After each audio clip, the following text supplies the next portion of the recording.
Keberagaman di Indonesia menyebabkan masyarakat terbagi ke dalam lapisan-lapisan sosial. Nah, lapisan-lapisan sosial ini disebut sebagai stratifikasi sosial. Untuk lebih memahami stratifikasi sosial, faktor penyebab stratifikasi sosial, maka silahkan simak video berikut ini. Terima kasih. Oke, kita langsung masuk pada tujuan pembelajaran. Nah, sebenarnya tujuan pembelajaran untuk saat ini masih sama dengan tujuan pembelajaran yang kemarin, hanya saja untuk saat ini kita lebih mengarah kepada secara rajin dan giat juga tekun siswa-siswi dapat memahami pengertian stratifikasi sosial dan faktor stratifikasi sosial.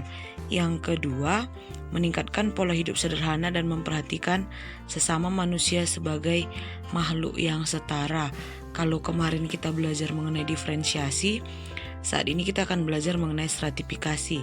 Nah, langsung saja masuk kepada stratifikasi sosial, ya. Nah, di sini ada salah satu tokoh yaitu Max Weber. Max Weber mendefinisikan stratifikasi sosial sebagai penggolongan orang-orang yang termasuk dalam suatu sistem sosial tertentu ke dalam lapisan-lapisan hierarki menurut dimensi kekuasaan, hak istimewa dan juga prestis. Prestis itu seperti yang kita ketahui adalah kehormatan. Kalau kemarin diferensiasi itu dia secara horizontal, sekarang kita belajar mengenai stratifikasi. Stratifikasi ini dia secara vertikal, terdapat dalam tingkatan-tingkatan dan kelas-kelas sosial. Ya, itu dia perbedaannya. Kalau dia diferensiasi adalah perbedaan yang setara. Kelas 1 juga dulu sudah pernah kita pelajari. Nah, oke. Selain itu, di dalam masyarakat yang sederhana dan homogen, apa itu homogen? Homogen itu adalah masyarakat yang sejenis. Kalau heterogen adalah masyarakat yang beraneka ragam. Pembedaan peran dan kedudukan relatif sedikit, sehingga stratifikasi sosial pun sedikit. Sementara yang kita ketahui Indonesia merupakan masyarakat yang heterogen, ya, berkelas-kelas ataupun beraneka ragam, sehingga memunculkan tingkat stratifikasi sosial yang tinggi. Nah, apalagi perwujudan dari lapisan sosial dalam masyarakat ini dikenal dengan istilah kelas sosial. Ada dia kelas sosial tinggi atau istilahnya upper class, kelas sosial menengah, middle class, dan kelas sosial rendah ataupun lower class. Ya, jadi biasanya kalau kelas-kelas yang tertinggi itu diisi oleh mereka-mereka yang memiliki jabatan atau penguasa atau bahkan pengusaha kaya. Kalau dia kelas sosial menengah, biasanya diisi oleh kaum intelektual, misalnya seperti dosen, peneliti, pengusaha kecil dan menengah, pegawai negeri, mahasiswa, dan yang terakhir kelas sosial rendah itu biasanya adalah kaum buruh, petani kecil, pedagang kecil. Nah, jadi banyak kita lihat pengelompokan seperti ini di dalam masyarakat. Nah, langsung saja lagi kita lanjutkan, aku. Ada beberapa faktor penyebab stratifikasi sosial.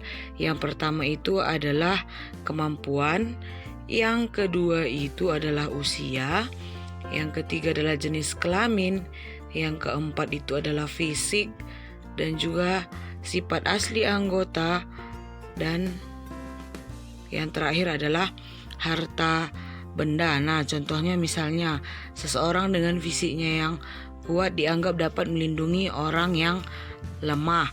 Nah, begitu juga dengan usia yang muda dianggap lebih produktif, ya kan? Nah, sama juga seperti jenis kelamin. Sebenarnya jenis kelamin ini dia sekarang kenapa dia sudah masuk pada diferensiasi?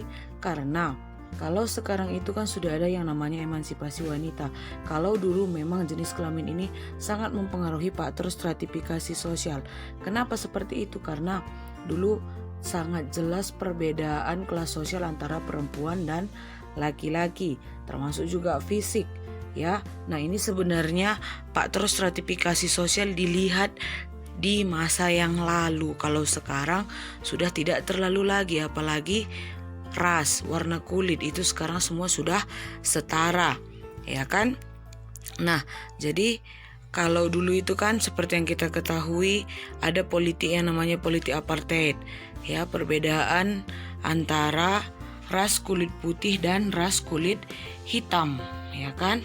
Nah, lalu masuk kita ke dalam dasar-dasar dari stratifikasi sosial.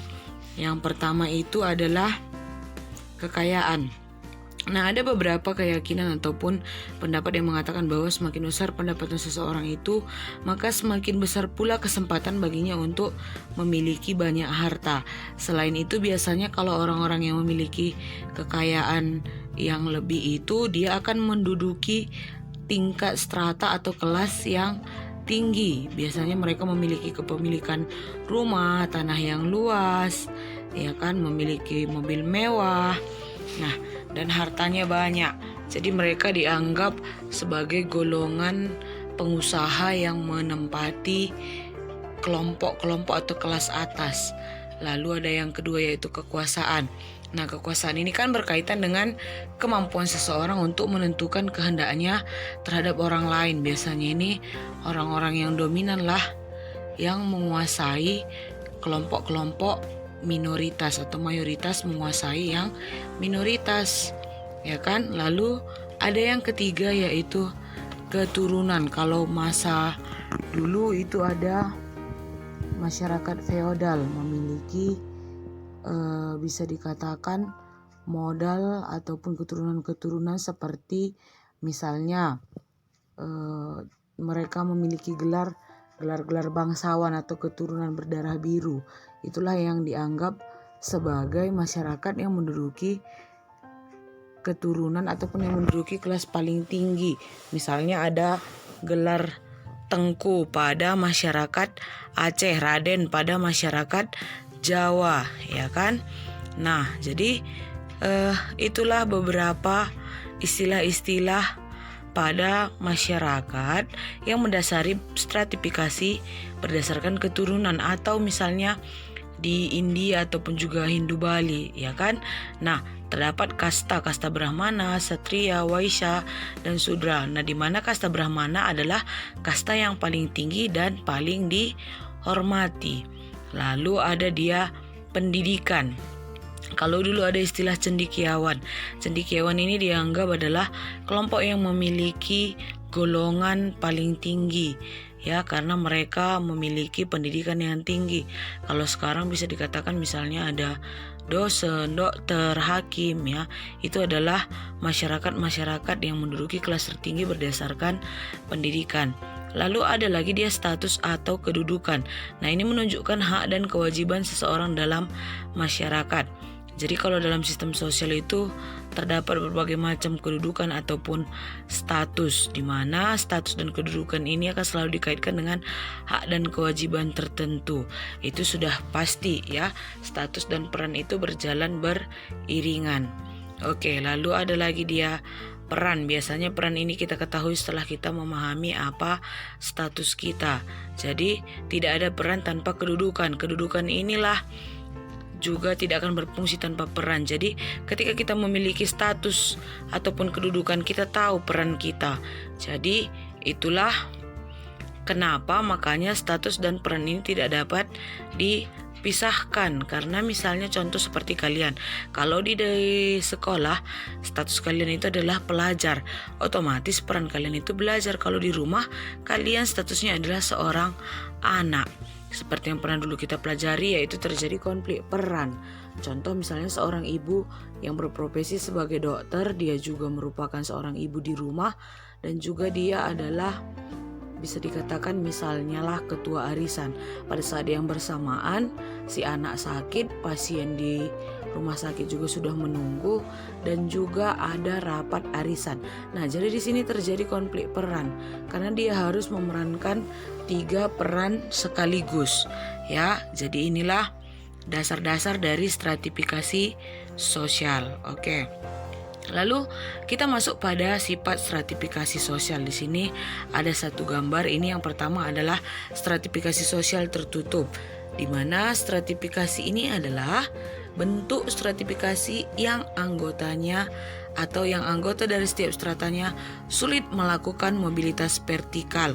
Mobilitas mereka hanya terbatas pada mobilitas horizontal. Seperti yang pernah kita pelajari, mobilitas ini adalah perpindahan penduduk dari satu strata ke strata yang lain, di mana kalau dia di dalam stratifikasi sosial tertutup, mereka tidak bisa meningkatkan status mereka.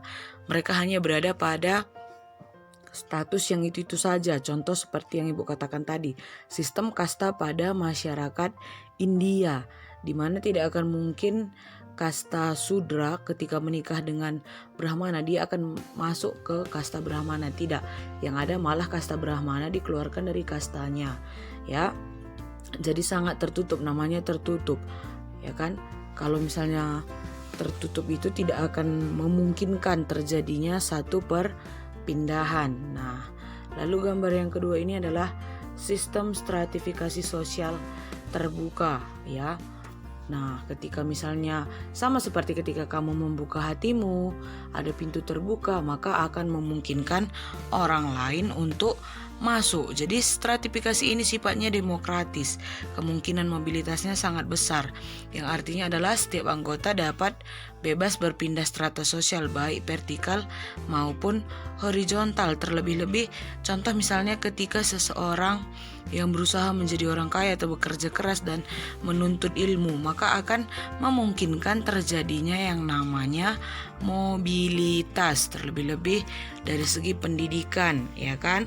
Nah, lalu yang ketiga itu nakku, ada stratifikasi sosial campuran antara terbuka dan tertutup. Nah, jadi pada sistem ini perpindahan lapisan hanya terjadi pada golongan lapisan yang sama. Maksudnya contoh seperti ketika dia adalah seorang kasta Brahmana dan dia berpindah tempat, misalnya kita bola ke tanah karo ini. Nah, jadi di sini dia tidak akan diperlakukan sama seperti ketika dia menduduki kasta Brahmana. Dia akan diperlakukan sama dengan orang-orang biasa. Jadi ini adalah stratifikasi sosial campuran. Nah, lalu yang terakhir kita masuk pada fungsi stratifikasi sosial. Yang pertama adalah distribusi hak-hak istimewa yang objektif, di mana karena dapat diterima orang lain seperti misalnya menentukan penghasilan, tingkat kekayaan, keselamatan, dan juga wewenang, ya, hak istimewa. Oke, lalu yang kedua menjadi sistem pertanggaan pada strata yang berhubungan dengan kewibawaan dan penghargaan. Lalu yang ketiga, kriteria sistem pertentangan dan persaingan, yaitu apakah didapat melalui kualitas pribadi, kerabat tertentu, wewenang, ataupun kekuasaan. Lalu yang keempat, penentu lambang-lambang ataupun simbol status atau kedudukan seperti tingkah laku, cara berpakaian, dan bentuk rumah. Lalu yang kelima itu ada penentu tingkat mudah dan sukarnya bertukar kedudukan. Lalu yang terakhir itu adalah alat solidaritas di antara individu-individu atau kelompok yang menduduki sistem sosial yang sama dalam masyarakat. Ya, jadi inilah materi kita untuk hari ini. Video dari Ibu, tetap semangat, dan yang terpenting jangan lupa kerjakan tugasmu tepat waktu. Salam SFD, semangat, fraternitas Dina. Terima kasih.